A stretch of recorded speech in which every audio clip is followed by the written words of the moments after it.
శ్రీమతి నమః. మొన్న పెహలగాంలో దాడి జరిగింది కదా, హిందువుల మీద జరిగింది దాడి.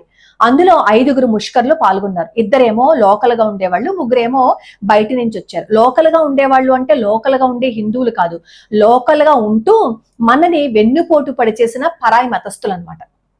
అయితే ఆ ఇద్దరిని భారత సైన్యం ఏం చేసిందంటే వాళ్ళ ఇద్దరిని సమూలంగా నాశనం చేసేసింది అనమాట. ఇక్కడ ఉండడానికి వీలు లేనట్లుగా పేల్చి పడేసింది ఆ రెండిళ్ళని.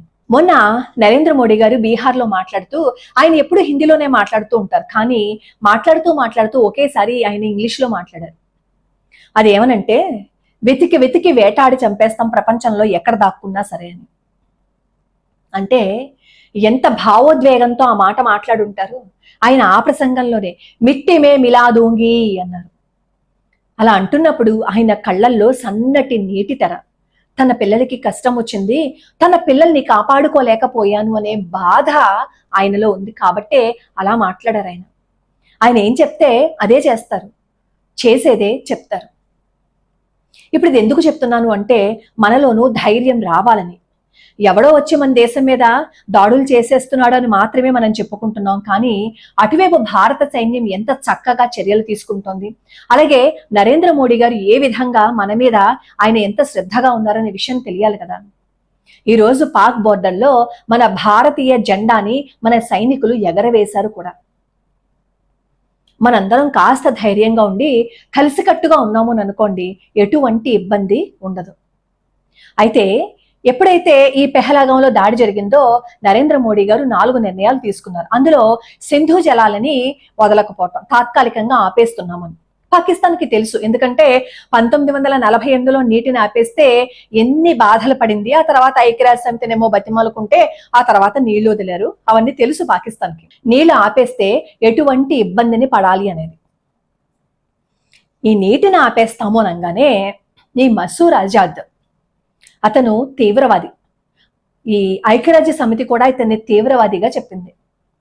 2001లో మన పార్లమెంటు భవనం మీద దాడి చేశాడు.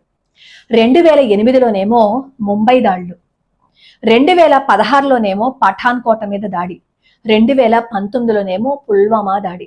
ఎంత మందిని పొట్టన పెట్టేసుకున్నాడో. అతను ఏమన్నాడు అంటే, నీటిని ఆపేస్తారా, మీరు నీటిని ఆపేస్తే మేము శ్వాసని ఆపేస్తాము అని. ఆ తీవ్రవాది నోటి నుంచి అంతకు మించి మంచి మాటలే వస్తాయి.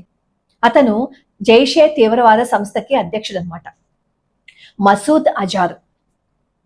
నీటిని ఆపేస్తే శ్వాసను ఆపేస్తాము అని బెదిరిస్తున్నారు అంటే అంతకు మించి మనం వాళ్ళ నుంచి ఏం ఎక్స్పెక్ట్ చేయలేము.